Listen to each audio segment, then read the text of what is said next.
So welcome to the Intimacy Dialogues. My name is Sonja Shradha Devi, and very happy to be here. This is the first one, and I'm really excited about this project. I want to give you a little bit about me first. So I am a women's coach and tantric teacher, and I also hold spaces for men and women to explore what it is to be in their truth and to be intimate with each other. I think more than anything, I help people to have a deeper relationship to themselves, and that's really been my quest, to have a deeper relationship to myself. And I've done a lot of spiritual practice, and what I've found is that when I've brought that spiritual practice into my relationships, so this has completely up-leveled the whole thing. It's much more challenging, it's much more profound, and I've become really fascinated with intimacy and how we can learn through intimacy. And so that is the idea of sharing these intimacy dialogues.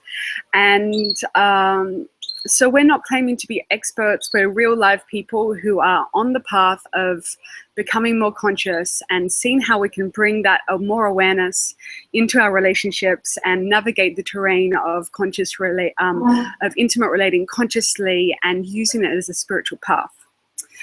So, and today I'm very happy to have my beautiful friend Matteo. Hello.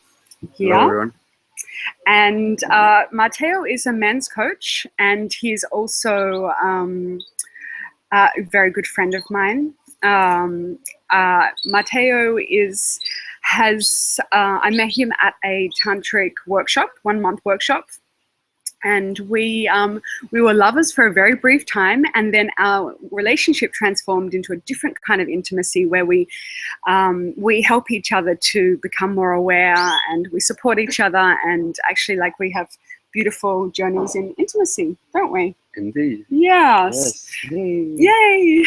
So I'm very happy to have him here, and yeah, thank you so much, Matteo, for joining me today. Thank you for your willingness to really show up and be real and to share, and from a deep place inside of you, because, like, I know that that's difficult for everybody to do that. So really, thank you for your openness and your courageousness and willingness to be here. Thank you.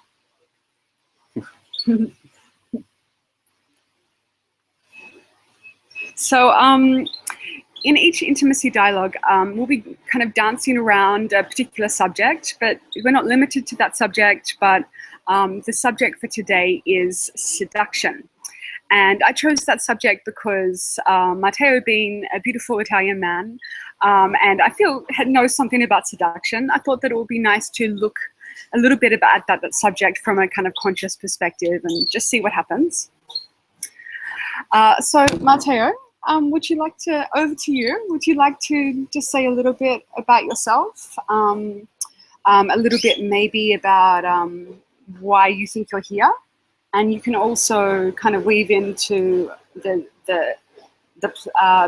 place of seduction in your life, and, you know, speak a little bit to that. Well, first I'm going to start thanking you for inviting me.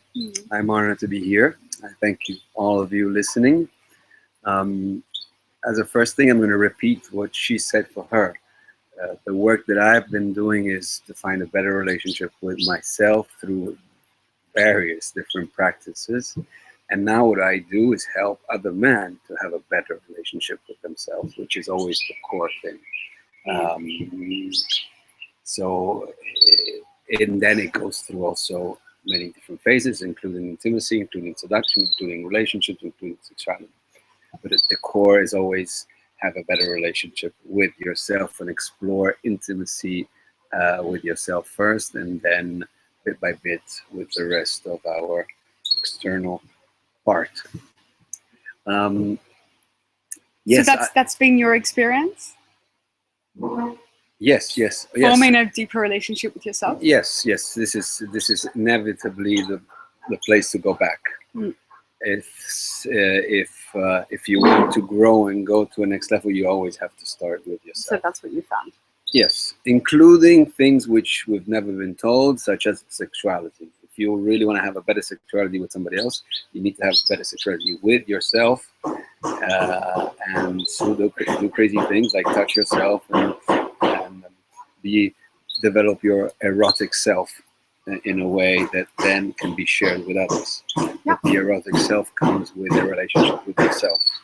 So I'd love to hear about your personal journey. My personal journey. Okay. Besides from my professional career, which led me to a lot of time spent in raw food and nutrition, which has been my passion, and it is my passion to this day, because it's really one of the key elements for conscious living. But aside from that, I think I can say, just for the fun of it, that I might be able to consider myself having a sort of a PhD in seduction. This is just a joke to say that I am from Italy, and my father and my grandfathers, and probably the ones before, were really into seduction. So I have a lineage. I got a instant intuitive download about playing games with women. The story is shady. It can be positive, it can be negative. I'm still very grateful for all the life energy that I received through this lineage, but I have to say that it hasn't been all cleaned up, because on both sides, my grandparents didn't really they weren't really conscious, and they took a lot of advantage of their position of being a man in the 40s, 50s in Italy, which was actually the case. So my two grandmothers, which I both met, and they lived more than the grandfathers, kind of have a little suffered from having a seductive man as husband, as a partner. And one of them was got physically ill. The other one got a bit psychologically ill. And I was a little kid, and I really didn't understand what was going on, but I felt that I didn't want to go that path. So I had both, I have in me, and I had then both tendencies. You know, the raw model from the masculine was very seductive. On the other side, I've seen my mother and my grandmothers really having a lot of troubles dealing with super seductive and powerful men. And so how did they suffer? Like what was going on there? Well, that's a long one. On one hand, they suffered because they've been betrayed. They've been betrayed. That's the core. Yes, the core. Then definitive, obviously. Okay, so they at one point they received the beauty of that being seduced and all that attention, and then that attention was then taken away. Yes. Is that safe to say that's kind of what happened? Yes. And then they were no longer supported? They were no longer supported, okay. Yes. Yeah. Yes. Mm. Which was kind of not so uncommon, let's say. Okay. Or socially accepted at the time. Okay, yeah. Gotcha. Mm-hmm. And so what about your own, how did seduction show up in your own personal story when it came to relating with women? Well, in my case, it was an imbalance between the seduction skills that I had, which were very sophisticated. Can you say a little bit about, sorry to cut in at this point, but can you say, what do you mean by sophisticated seduction skills? This is... Because I'd love for you to break that down a little bit. No, it's just that at 14, I was already a player. So you were good at giving the attention, receiving the attention, Yes. Yeah. Making them feel special? Did you make them feel special? Like, what do you think?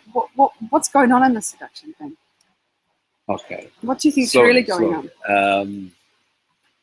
Yeah.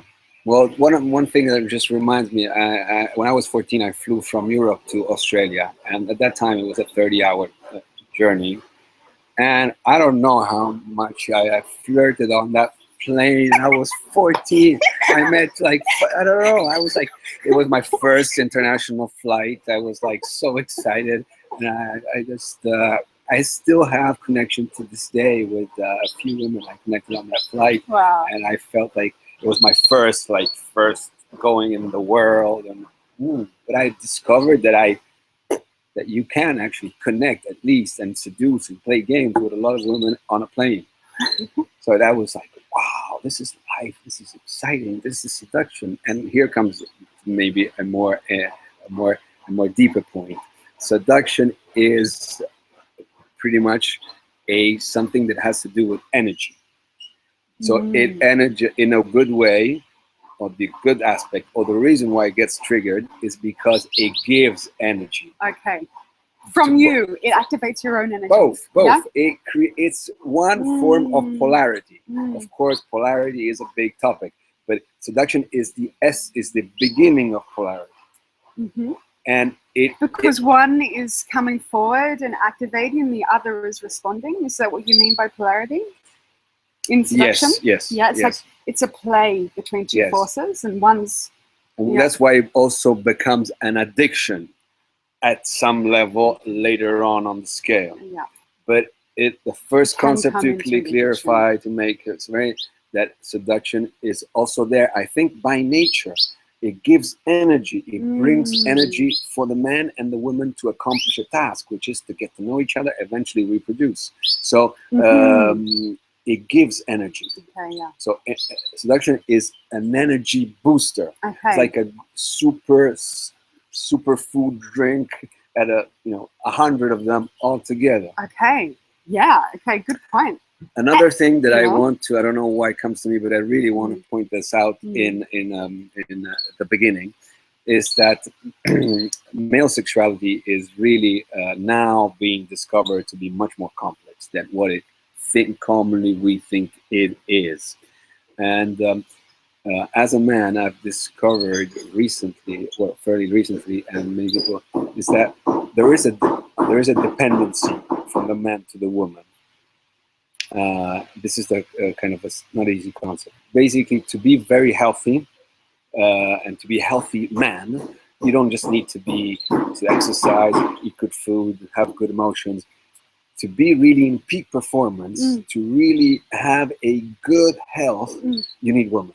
You need women just to be around. Or that sexual play, that sexual a man that doesn't play. See only men over time, it doesn't get the hormone system doesn't work there. So and this has been neglected and not really touched by many books or the researchers, how in fact there is a dependency from man to woman for feeling great.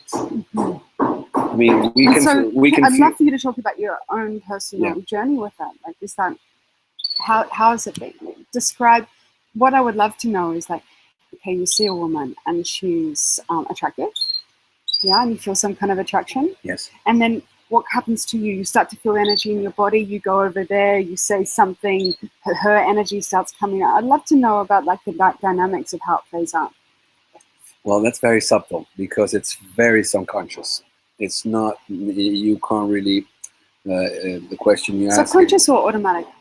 Automatic, subconscious in the same way. But it happens in a fraction of a second. So there are no real triggers. There is no like a procedure. It just happens instantly and you see it, whether there's two ways. There's a repulsion moving away or moving towards. This is the two polarity. This is how it works. So getting pain or pleasure. So and sometimes it's you have a moving away from, but it doesn't mean that's a rejection or that's something they are not attracted. Sometimes it's the opposite. One of the two goes away because it feels a lot of attraction, because it's the fear. And what you're talking about right now is attraction. But yes. What I'm wanting you to talk about is seduction, because that you're talking about the natural dynamics of attraction, which is it's a good point to make. But I'm talking about, it's like where is it seduction? But in my understanding, when we've dialogued previously, it's like it came out as like seduction. There's more of a play. There's more of a game involved. Yeah, and so I'm just like wondering, what is that game? What does it feel like for you to be? That's a very hard question for me because it's just so ingrained. Yeah, okay, so that's why I'm trying to kind of unpack it. How it feels, because I know it's ingrained, but some men don't have that natural ability. It's not an automatic for them. So I'm just wondering what the dynamic is. Give attention to the women. Be there and start conversating, being outward, being how are you? How are you today? You know, saying I'm interested in whatever you have, wherever you are, and whatever you're doing. I am here and I am listener. I can, of course, I can make a joke, crack a joke, or say something, but tend to be. I mean, if you want to go on the technical side, this is about common psychology. If you are reading a book and this book is about a personal growth, and I make a comment on personal growth, there's a good chance you're going to reply to me because it's aligned with what you're doing. So, for example, this is how you instantly start a seduction game by aligning yourself with what she's doing and supporting her on what she's doing. Okay, and so that's not necessarily seduction, because that could be you just genuinely interested in somebody, like sexually interested in them, and you just actually really want to know them, and you just want to, you're just interested, you're attracted to them. Whereas like seduction seems to have a slightly different flavor, yeah, like there's more of a play involved. Okay. Yeah, like I feel like there's a subtle difference between just like two people naturally feeling attracted to each other, and you're just feeling attracted to them. More referring to the hookup. Yes. Yeah. So I'm just interested, what's the difference between seduction and intimacy? Because if you're naturally interested in someone and then you approach them and you get into a dialogue and you're both seeing, you can get really into a more intimate kind of relating because you're both naturally just very open to each other. Yeah. And also within that, I would say there would be opportunities for vulnerability to come out. There would be a lot of openness and humility within that.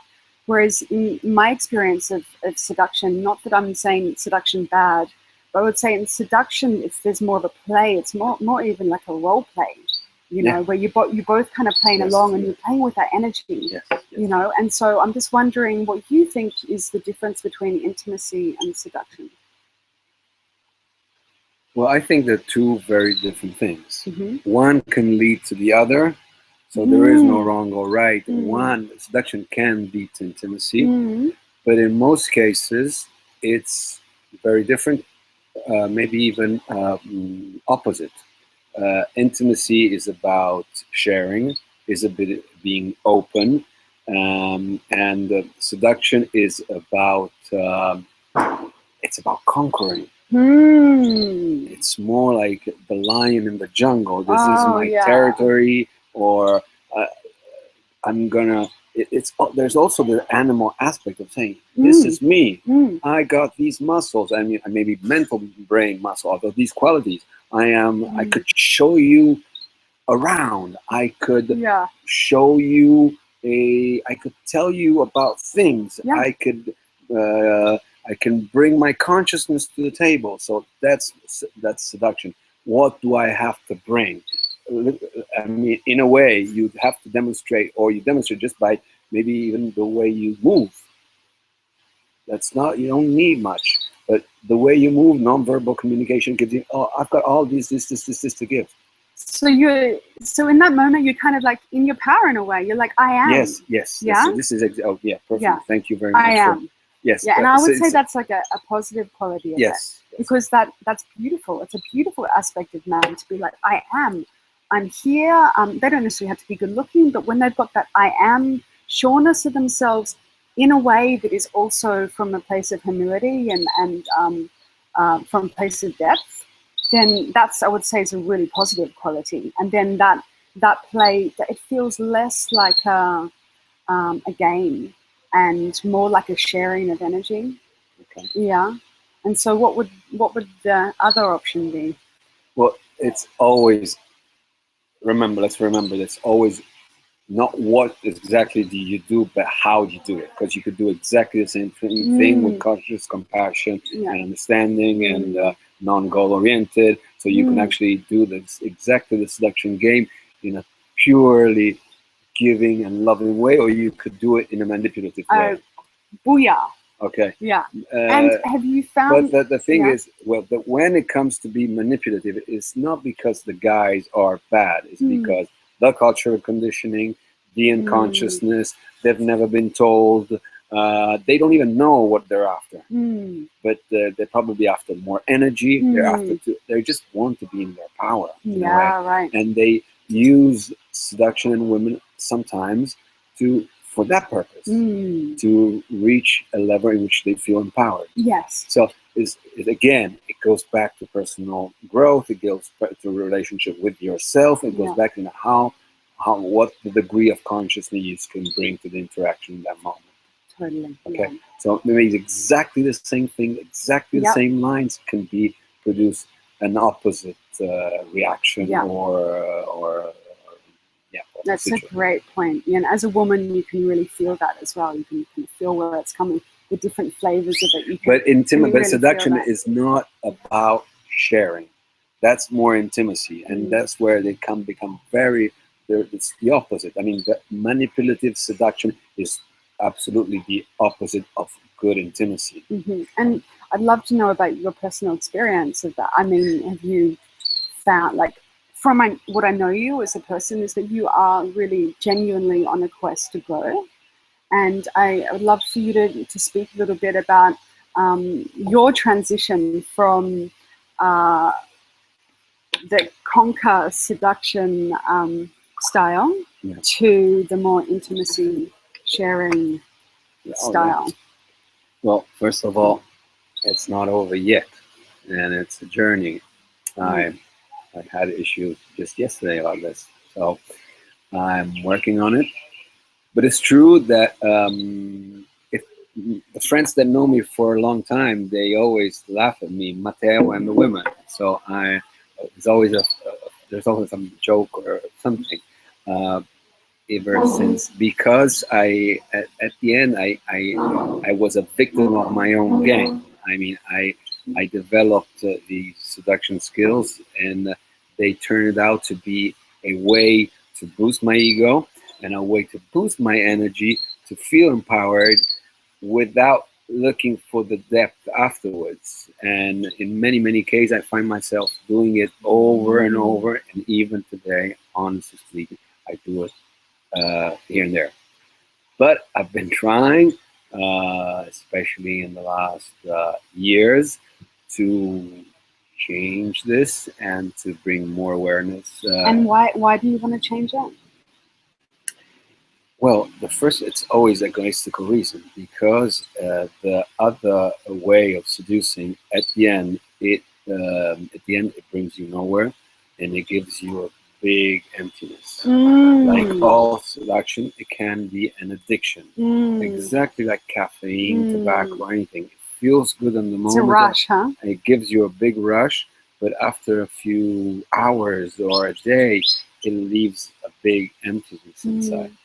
And do you think that's perhaps because of the lack of intimacy then? Yes, that's because for several reasons you set up a game that it doesn't bring to a place of authenticity and depth. And depth. Yeah. Yes. And so how have you been able to bring more authenticity into it? Being aware, talking to people, getting coaching about it, getting coached, doing some self-reflection, coaching other men. When you teach, you learn for yourself, for sure. And so and then using all the tools that I've developed over time, which basically help you break the pattern and associate with the problem. So you go in empowering states, so that when you are empowered, you can actually make a shift in your behavior. So if you understand what the play is and what the pattern is, then you're able to choose a different way. Yes. And what I'm really interested in is like, what is that different way? Well, the different way is being able to listen more. First of all, but listening is the first step of awareness, and listening, two ways. I can listen to you and what you're really trying to say to me, and decode the real meaning of your words. So really active listening from the heart toward you, listening to you. But even more important is listening to yourself. And again, this goes with all the awareness and tantric yoga practice. It's listening to what goes on in your body. Where is the chi in the moment you are connecting with somebody? So rather than you're thinking about what you want and manipulating on that kind of level, instead you're actually in your body, you're feeling what you feel. Okay, this is the beginning of a pattern. Let me connect into that. Where is the energy right now? Is it in my lower dantian? Is it in my heart? Is it in my brain? How is it flowing? So while you're interacting with the woman, yes, you're becoming much more aware of what's going on in your body.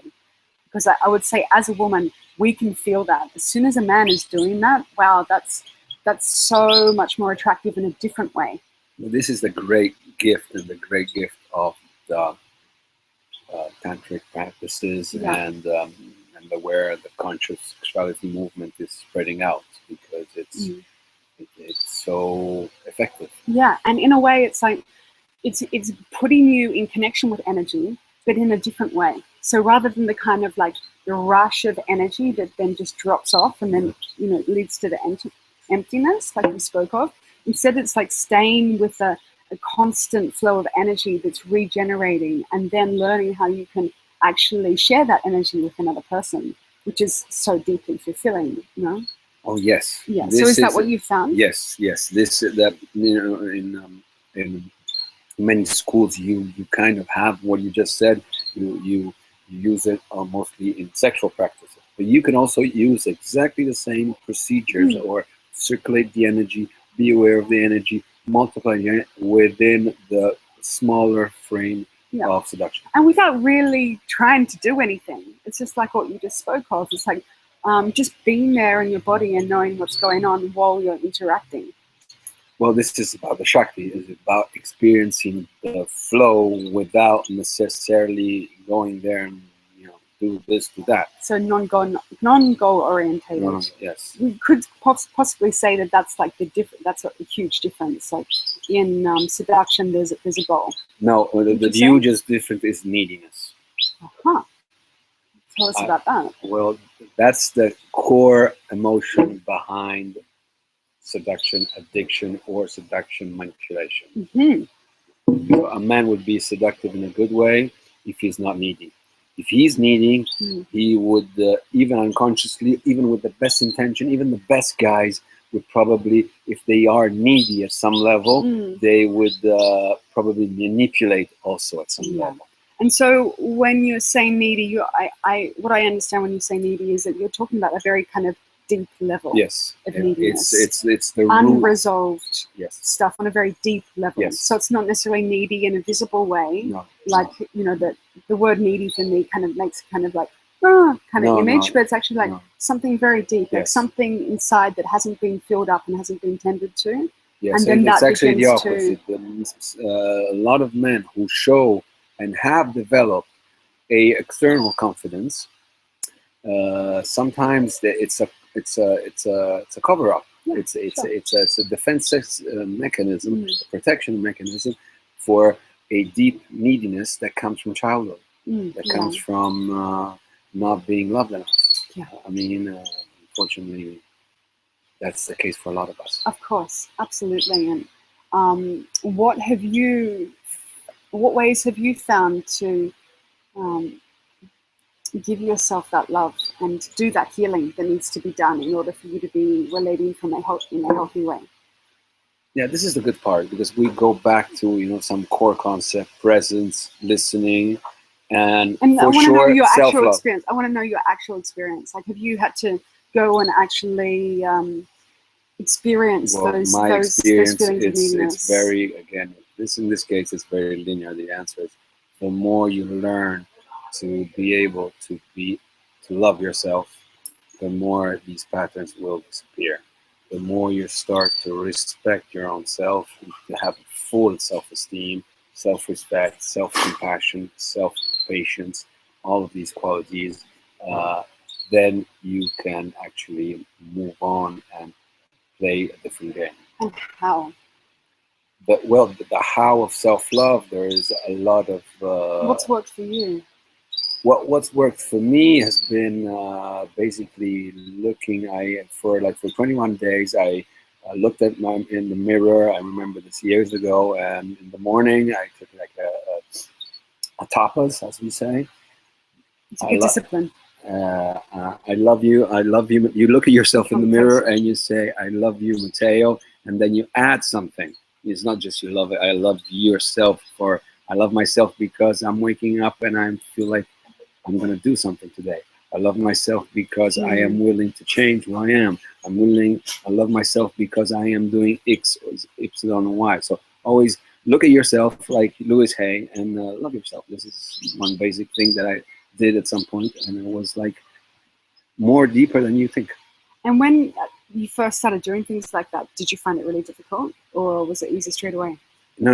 You've got to react. You always have to consider that the ego is going to react. The ego is going to resist. And when you start saying "love you" for the fourth time, the fifth time, it feels like heart comes down with some horrible feeling. Okay, but you keep going. You keep going. Another thing which is very good for men, what I teach is, it's the classical but never evergreen breathe in your heart. To be able to feel physically the heart as if it was the lungs, as if I was breathing from it. So closing and feeling the heart.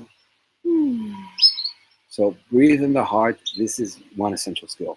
Very simple, but very deep. And there's different variations. You can actually breathe in the heart and say, "I love you," towards the heart, from the mind towards the heart. The mind sends a message to the physical organ of the heart: "I love you, unconditionally, now and forever."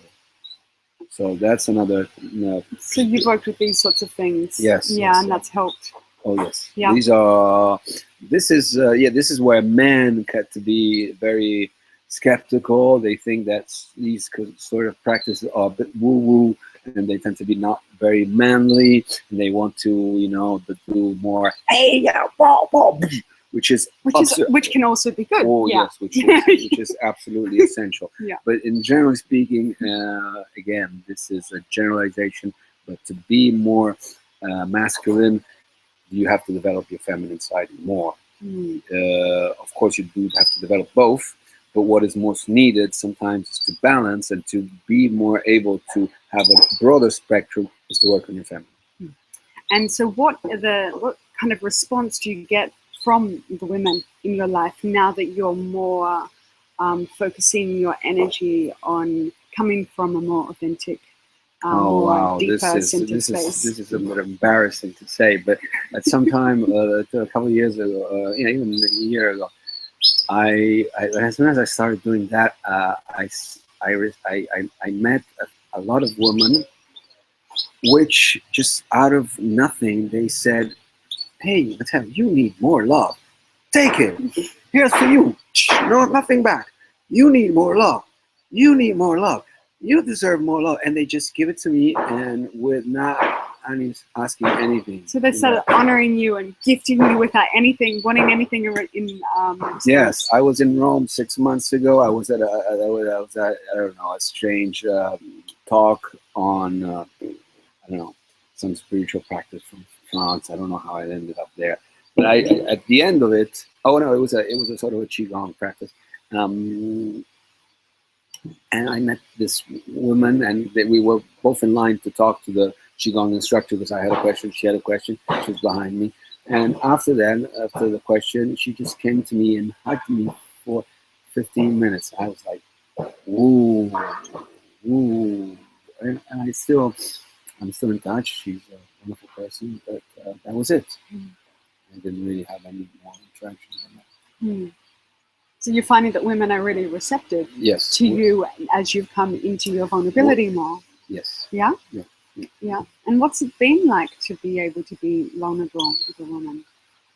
Well, that's as opposed to being like really strong and. You see, this is a very polarized way of thinking. My perception is pretty smooth because power and vulnerability can be very associated to each other, and this is something you learn on the path, on the process, and it doesn't come naturally. But yeah, you start feeling that there's a bigger power and vulnerability. So if I can be myself, if I can be weak and be accepted and be myself and be who I really am, be connected to who I am, it's what we call wholeness. It's what we call a bigger power, because you start to feel connected with something deeper in you, which is the basic, then connecting with also spirit. Beautiful. So yeah, I mean, both things are to have to show strength and stability and all of that. It's part of it. It's part of it, and the women want it. So it's not about that's what this is a bigger one, but that's why. This is the result also for a lot of men these days have negative association to the masculine. Society in general has a negative association to the masculine because the association with the masculine is always mostly with the shadow side of masculine, which has been dominant for centuries. Things are changing today, but we're babies. We're starting to live again. It's like we have only one generation of being maybe conscious parenting out of 100 of centuries in our back, especially a culture like mine, which got very deep rooted into history. So it's actually quite radical, this inner work that you're doing. It's very radical depending on some generation. The younger generation have this less radical. The ones who are in between, who are at the same time explorers, and this is the great moment we're all living in, because I mean, if you're 18 today, probably you're going to be more in tune of all of this naturally. But the people who are listen to the 30s or 40s are explorers, and in many ways, women don't understand this and don't honor the struggle of a lot of men who are on this path. Do you feel that? Yes. I feel, and I feel I've received a lot, so I definitely don't want to go in that victim thing. But it's not that everybody understands how hard it is to balance out the vulnerability, the consciousness with the male characters today. Yeah. Okay. Sure. And having a bombarding about the negative, the masculine is negative, the masculine is a jerk, the masculine is an asshole, the masculine is all about muscles, and the masculine this, the masculine that. And you see a lot of my ex-associate in business. She was like that. She was hurt by men, and she started saying, you know, men are all jerks, they're all stupid, they're just second, I guess, underdogs in society. I mean, they're not as developed as women are. And I understand, in some ways it's true, but it doesn't help. No, it doesn't help. It doesn't help intimacy at all if either of us, either men and women, are looking at each other in that way. Yeah. And there needs to be a lot of compassion and a lot of understanding, a lot of helping each other, and a lot of dialoguing and a lot of listening. Yes. Yeah. And one thing that I've been exposed to is the idea, which is very simple again, that one of the reasons why this is because men have traditionally are the ones who did spiritual practices, the religious practice. The man used to be in charge of the church or whatever, okay? Then at some point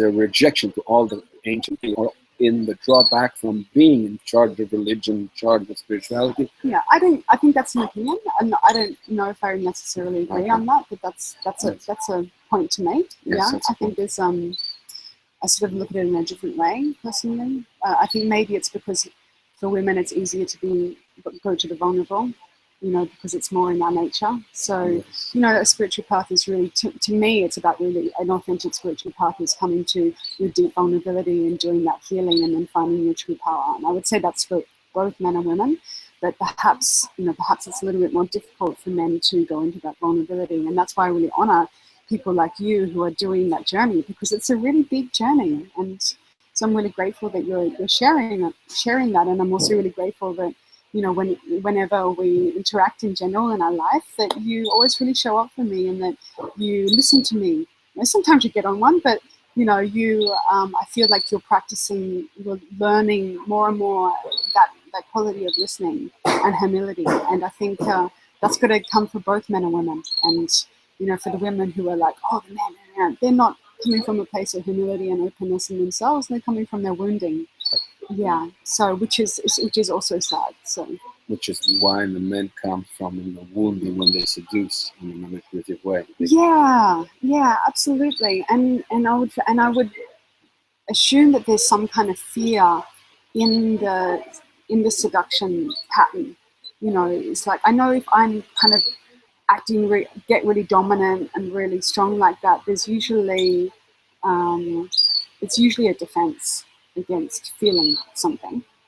And so I wonder what your opinion is. Like, what do you think what do you think they could be afraid of? If there is some fear there, what would be the fear underneath that seduction role? Do you want to know? Yeah, I'd love to know. Okay, well, we could call it in a different name, so label it in different ways, but it's the fear, it's various versions of the fear of pain. Mm-hmm. Okay, you could call it fear of rejection, you could call it fear of love. It's love, it's fearful. And why? Why would love be fearful? Because a lot of men, as a lot of women, have wounds around love. So maybe from childish, mother issues, father issues. So the love and being genuinely open will activate the wounds, and so it's better, it's easier to play the game. Yes. Would you say? Yeah. Yes, this is a core mechanism that this is always the case. Okay. If you see somebody who you are attracted to, even in seduction, more so in connection and love and sexuality, that triggers up all that you have unsettled. Definitely. So that's clear for us. So when it's something really genuine and real, I would say that. Because if it's in a game, if it's in that kind of more game way of like playing with energy so you're talking about like that when you're really genuinely drawn to someone, there's some kind of healing transaction that's kind of taking place, and it can be easier not to go there because it might hurt. What I'm saying is that you're totally right, and this applies to real seduction, to real connection when people feel something, but it also applies to more simple seduction. Even on a seductive level where there is not this deep feeling or deep interest in the other, there's still a play of needs being met. So at a different scale, but seduction and attraction work on the same patterns, different intensities maybe, but still, even in seduction, so even in a fraction of a second, even when you enter in any room and you exchange eye contact with somebody, that's the game of needs being played. Yeah, I think you're right. Yeah. Even at that level. Yeah, I think you're right. This is, David Data was one of the first ones who started saying these things, and of course he was very provocative saying it, and but it's true. Yeah. Seduction and an energy exchange takes place in an instant. You enter in a room, you see an attractive woman, or even not an attractive woman, and you're repulsed. Or maybe you see a woman who's not in her power, it's like, oh, for somebody who's sensitive, somebody who's able to connect, you could definitely feel the exchange of energy. And if you had a message for men from your experience of all that you have and all that you've experienced, is there like a main message that you would give to men who are on this path of working with their patterns and finding a way of having more intimacy in their lives from a more authentic place? Would you have a message for them? Of course. I think you've got a few messages, but how Yeah. could you say your main message? Well, the main message is optimism, is the fact that we are in a moment in which there is more possibility. I wouldn't say unlimited, yeah, but there's more options for men. There's more options to be. There's more possibilities. There's more possibilities, and there's a lot to be done out there. It's the law of the new world in terms of relating, without exaggerating, but in terms of relating, in terms of relationship, in terms of feeling. So it's an exciting moment to be positive about. Great. And to experiment. And not to be so. The first thing is to be optimistic and not to be in fear. So to be able to experiment, to feel.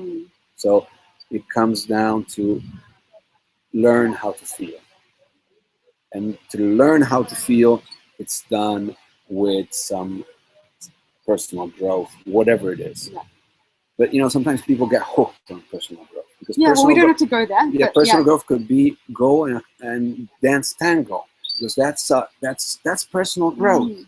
That's relating and learning a skill, relating to a woman. And that's an example of like being in your physical conscious power and playing with that. So actually tango would be like a perfect example of where that seductive quality can be used as a really positive life force energy. Exactly. Yeah. That's why it's so goddamn popular. And it's so therapeutical. And there's the community of Tangeri in the world is like bigger than the Buddhist community. I don't know, it's huge. Wherever you go in the world, if you are a tango person, you will find other people to dance tango. So this is, I don't know if you example. Have, or any other thing which involves being physical, being, having the mental and physical connection. Even sports.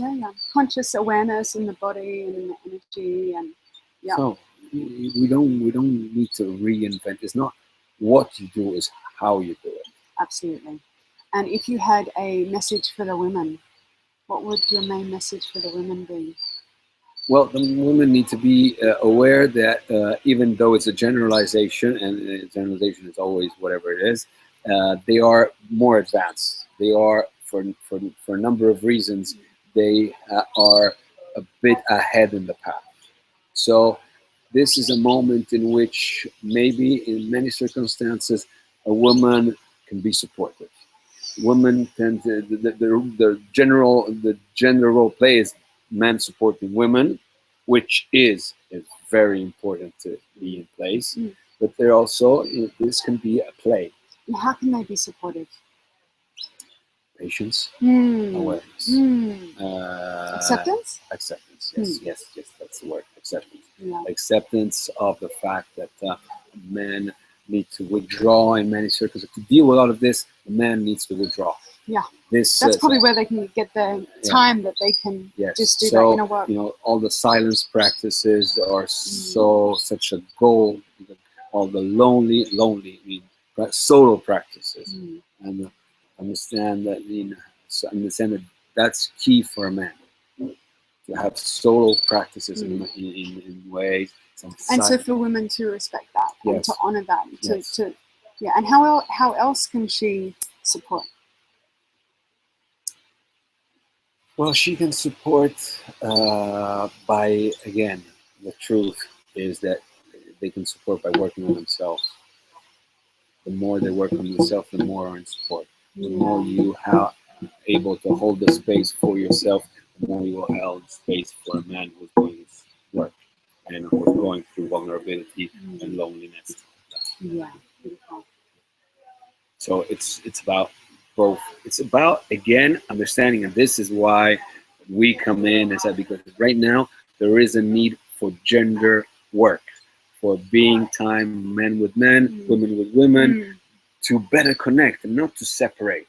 The wholeness comes from polarity. You know, there's a moment in which I will be far alone, dirty, smelly, and it's my moment for myself. I don't care about how I look in that moment. I care about what's going on within me. And then there's moments which I'll dress up and I'll honor the woman by being nice and clean. Yeah. Or I'm just making an example of stupid healthcare. So the importance of gender role these days, it's pretty much evident, and it's something that we should be more aware of. Can you say that in a different way? I'm saying that a good thing to do for men who are interested in all of this is to meet with other men and do something together. Gotcha. Okay? And the women, same thing. Yeah. So it all comes down to women work on themselves, men work on themselves. How can they do it? They can do it on their own, and it's a solo practice. It's very important, but they can also do it in groups or with buddies, with your best friend, developing a buddy, developing some form of accountability. This is a big word for manhood, accountability, more than female, but also the female should have some accountability. Absolutely, yeah. Yeah, and I'm glad this is kind of looped back into men's work with women's work, because I do women's work, I hold space for women's work, you hold space for men's work. And I feel like that this is a really important key for the intimacy thing, actually, for us to work with it, for the women to work on themselves in their own way and get what they need in terms of support from the women, that they can connect with themselves so that they can be in their femininity, and then be in a relationship, and for the men to connect to their masculinity with each other and do that kind of work. So it's kind of preparing to then be able to meet in that kind of very deep, intimate way. Absolutely. Yeah, intimacy starts at home. Yeah, and intimacy starts at home. And, I would say from holding women's spaces that women come out of women's spaces just so radiantly. You've seen it because you've been around when the women have been, you've seen it, haven't you? Like they just come out and so receptive to men, bathing in that femininity and so nourished by it, and then wanting to explore. And then from what I would like for you to maybe say about, what do you see how men come out of men's spaces? What do they, how are they feeling when they're coming out of that men's space? The truth is that if man is generally the men who are on a spiritual path, they get empowered by it. So they get really, really shining and glowing. Men who are not so used to a number of concepts, they tend to come up gloomy. Some of them. Come out what? Gloomy, not so happy. Triggered, maybe? Yes. Yeah. So what do they get gloomy about? Well, because as I said, when men are alone, there is not there's not the woman that lifts them up energetically. As I said that the tried at the very beginning, the energy at the first reaction of an unaware man is that being with men brings down the energy. So that's why men's work is so hard to start, and a lot of people don't do it because at the beginning meeting with men, it's not uninteresting. It lowers your energy. It feels like you kind of have to work a bit. Yes, you have to go through a period in which and then after some experiences on this, you really start to think. But it's a condition. You start to feel the empowerment. You start to feel the connection. You start to feel connected to yourself, and that's really. But if you see in the real world, so out of any spiritual bubble, etc., if you see men spending time with men without doing something very specific, without being goal-oriented in some way, they are really bored. Okay. Because they don't have the Shakti to kind of lighten things up. Unless they're watching football and the Olympics are on or whatever. Yeah, because then they get the life energy that way. Exactly. Otherwise, they're like, what? What do I have to do? Okay, that's interesting. And that's a tough one for men, for example, for me to try to convince them, because they don't have any reference in their own brain. How could being with men being empowering? Nobody ever tells them. Yeah, but at the same time, I imagine that there must be some awareness that that there's something more for them to experience. Do you think there is Well, an it awareness depends. within them? Yeah, or maybe not. It depends on who you're talking to. Yeah, sure. Okay. It depends on who you're talking Hmm. to. I think at an unconscious level they have it, but it's coming up.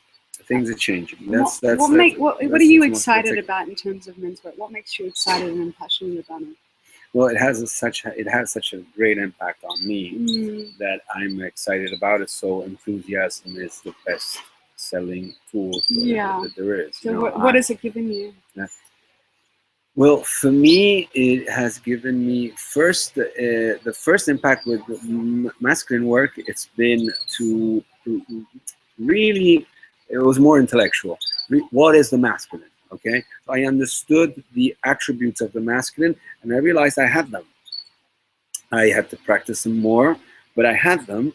And once I got to that point, I was more open to all the female aspects of me. So my journey has been to go more in my masculine, and after that, realized that I had to be more in my female, in my feminine. And what do you mean by being more in your feminine? Well, being more in my masculine is be aware of certain keys: accountability, direction, vision, integrity, and those kind of things. So that's a big chunk. Yeah. Femininity, I mean, of course, there's many different characters, but the essential one is feeling, being more able to feel, being able to be out of control. So the control pattern of a man is very, very strong. The doing pattern versus the being pattern is very, very strong. Yeah. So these are the essential, why feeling, being, not doing, are also very feminine characteristics. So when you find those interacted, everything's integrated within you. Yeah, then it's an integration process that starts, and it unfolds a bit naturally, but it has to involve also some to work on the polar opposites, to work on the very masculine, which is being able to be under pressure, be able to be open, to really live at your edge. Okay, that's the masculine thing. Yeah. Really, really don't fake it and do the best you can and put there. So exert some kind of effort. So the masculine is challenge. I want to challenge myself. Every time I challenge myself, every time a man challenges himself, it builds more power. Yeah, it seems to be a good thing for the men. Yeah. Yes. So, and it's very attractive as well. Yes, attractive. For example, I mean, a surfer, is somebody who challenged himself, is challenged by the wave. Yeah. Okay? So that's a very masculine, and being in the water for so long, it balances because you're challenging yourself, but then you're being in the water, which is a female flush of yin. So it's so empowering. Yeah. For me, I'm a mountain geek. I do mountain climbing. I live in the Alps. I'm very happy. I'm very blessed to have a history of family stuff in the mountains. So to be in the mountain on my own, to go in the mountain for say 2 days on my own, I do it every 3 months. I need to do it. I walk for 3 days on my own. It's silence and there's like trekking. And so all this helps you to then be able to be in a space inside of yourself. Yeah, mountain is always, or nature it can be a challenge. That's why some sports which challenge you, which nature, all sports in which nature challenges you a bit, or you put yourself in a situation in which you'll be challenged. That's a masculine practice. For most men. Then of course meditation, silence, vipassana. That's also. But my work and myself, I tend to try to broaden the perspective every time I can to open it up to most men. And so I'm going to start wrapping it up. And I just thought maybe I could summarize a little bit about the terrain that we've gone through. together talking. And so I feel like we talked about how seduction can be like in its positive qualities, it can be, a bringer of a lot of life force and very activating quality. And in its negative, it can actually be more of a superficial kind of relating that can take away from real intimacy. And that the reason that seduction game can happen is in denial or fear against actually going to those deeper issues. Absolutely. Yeah. And it was also nice to hear from that as you've moved more into a more integrated way, and it was so beautiful to hear about your path and what's the work that you're doing on yourself with yourself, and nice to hear that women really respond to that in a positive way. That's a good sign for the men. And then I also really heard that women really need to be supportive of that journey, that there's so many different factors involved in being a modern man, so many different contrasting elements. And then on that path of integration, the woman really needs to hold space for that in a compassionate way. And my understanding of that is that she can do that through connecting to herself, and then also understanding when she's giving her power away and not. And so if you're holding space from a place of like not being connected, then it can become messy. But if the woman is doing the work with herself and the man is doing the work, then you can then be like helping each other on the path. Yeah, absolutely. You put it very nicely and clear. So thank you, Matteo. It was really joyful to hear your perspectives, and I'm sure you were extremely helpful for a lot of men in particular. So. And thank you for being on the path, and thank you to everybody who was listening. And we're sending you so much love, and hope that you got something out of our discussion today. And there will be more dialogues covering different parts of the terrain of intimate relating. Sending love to you all, and sending love to you, Matteo. Mwah.